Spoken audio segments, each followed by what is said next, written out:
Good morning, I'm Harley Schlanger from the LaRouche organization with your daily video update for April 9th, 2024.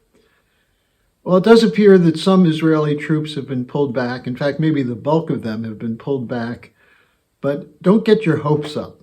The Israeli military is saying this is a temporary move. They obviously are regrouping. The Netanyahu government says they're going to continue to go into destroy and demolish Hamas in Rafah. So, in spite of all the pressure on them, this is not an end to the war. Now, similarly, the collapse of Ukraine, the fact that it's now almost universally acknowledged that Ukraine cannot win, doesn't mean that they're not going to continue the fighting. And so the question is, how do you escape a world situation which is defined by a fast track toward World War III? Now, the impulse to World War III is not specific. It's not just Russia and Ukraine. It's not just Hamas and Gaza. It has much more to do with the fact that there's a declining unipolar order that's losing power, that's losing its ability to dictate the terms to the rest of the world. Because what do you think a unipolar order is?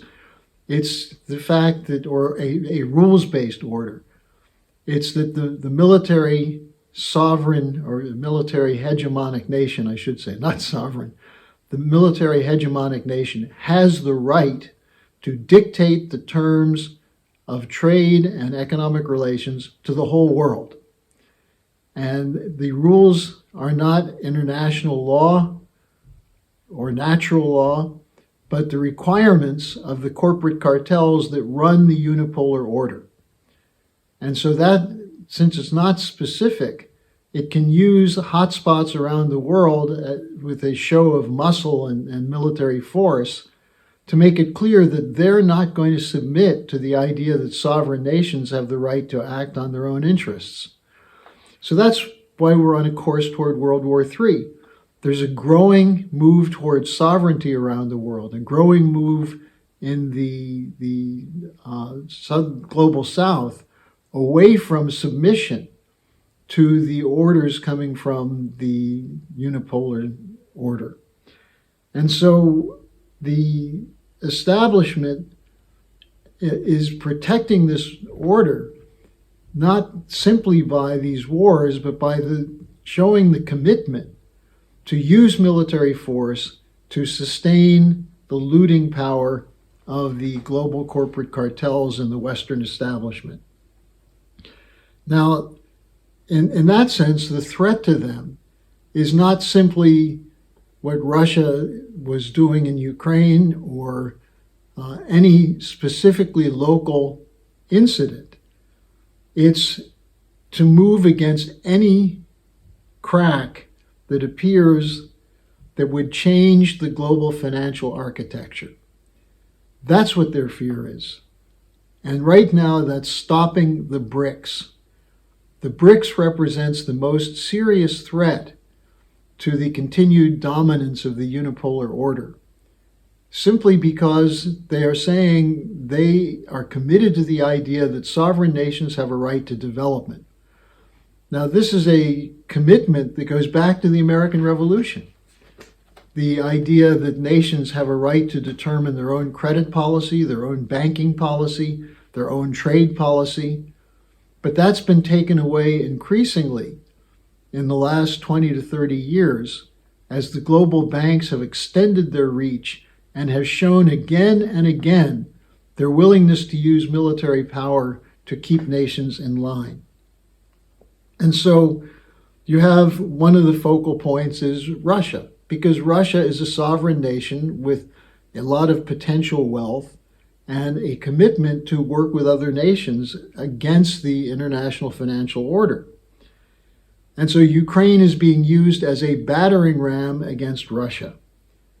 And you have the sanctions policy attempting to weaken Russia economically so they can't defend their sovereignty.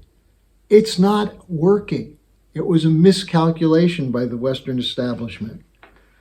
Then you have What's going on in Southwest Asia? Well, look, the Israel versus the Arabs war has been going on since the beginning of the 20th century. But what's the reason for it right now? Well, there's been a decided move in that region toward economic development outside of the petrodollar system.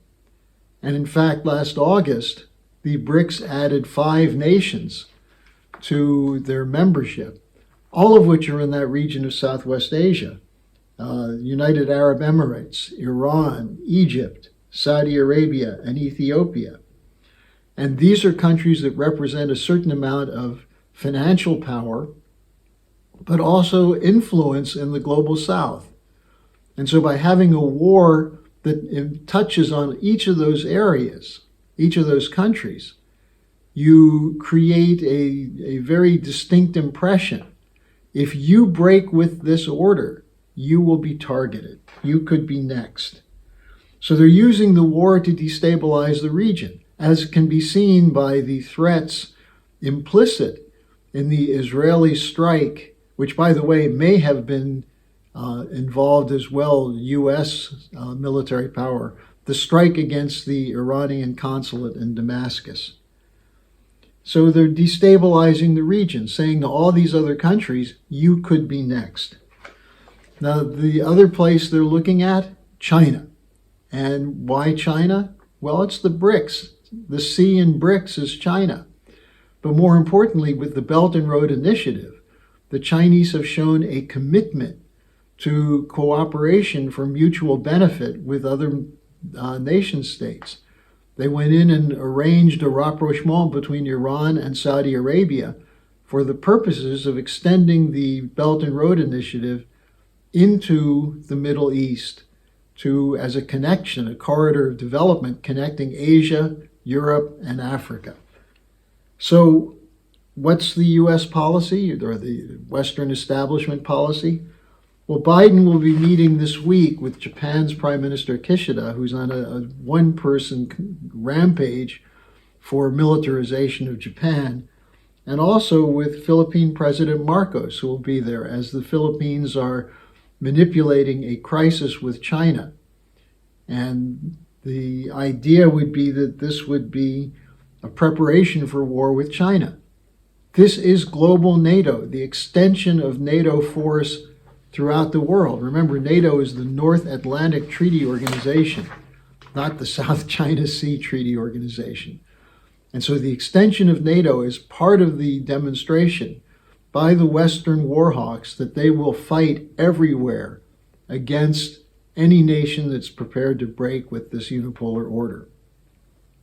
Now, one of the crazies who weighed in on this is a man named Edward Luttwak, who is a well-known neocon from many years ago, founding member of the Committee on the Present Danger, which was largely behind the wars in the Middle East at the end of the last century and the beginning of this one.